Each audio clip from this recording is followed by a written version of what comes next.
Welcome to Soothing Stories, where each word is a gentle escape. Let the calm of my voice and the magic of these stories guide you into a world of relaxation.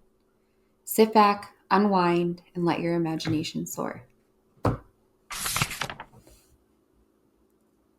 Cat and Mouse in Partnership, a fairy tale by the Brothers Grimm. A cat had made the acquaintance of a mouse and had said so much to her about the great love and friendship that he felt for her, that at last the mouse agreed that they should live and keep house together. "But we must make preparations for winter, or else we shall suffer from hunger," said the cat. "And you, little mouse, cannot venture out everywhere, or in the end you will be caught in a trap." This good advice was followed, and they bought a plot of fat, but they did not know where to store it. Finally, after much consideration, the cat said, "I know of no place where it would be better stored up there than in the church. No one dares take anything away from there.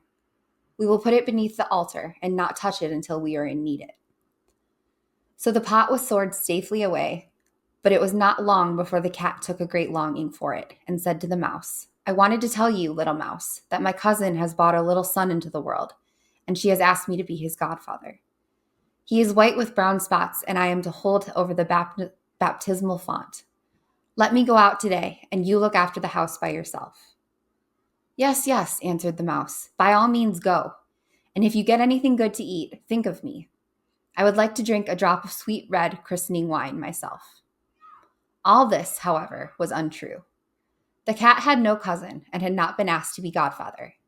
He went straight to the church, crept up to the pot of fat, and began to lick at it, and licked off the top of the fat.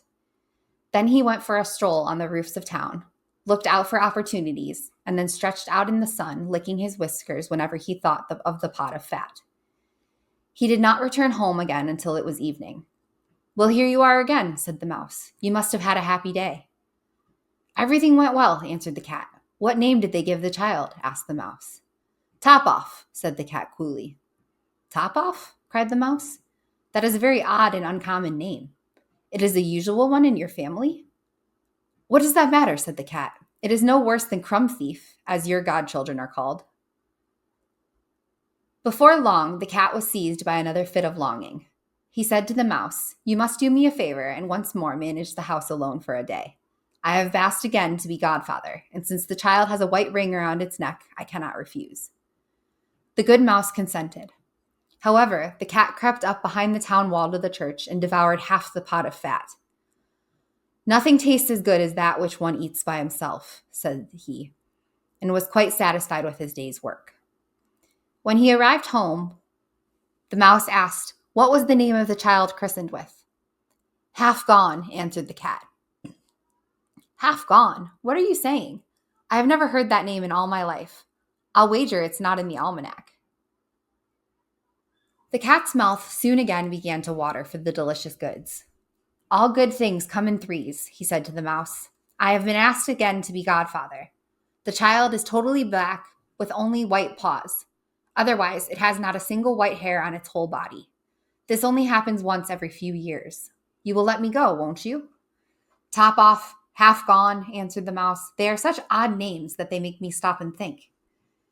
"Here you sit at home," said the cat, "with your dark gray fur and long coat, and braid your hair capturing fantasies.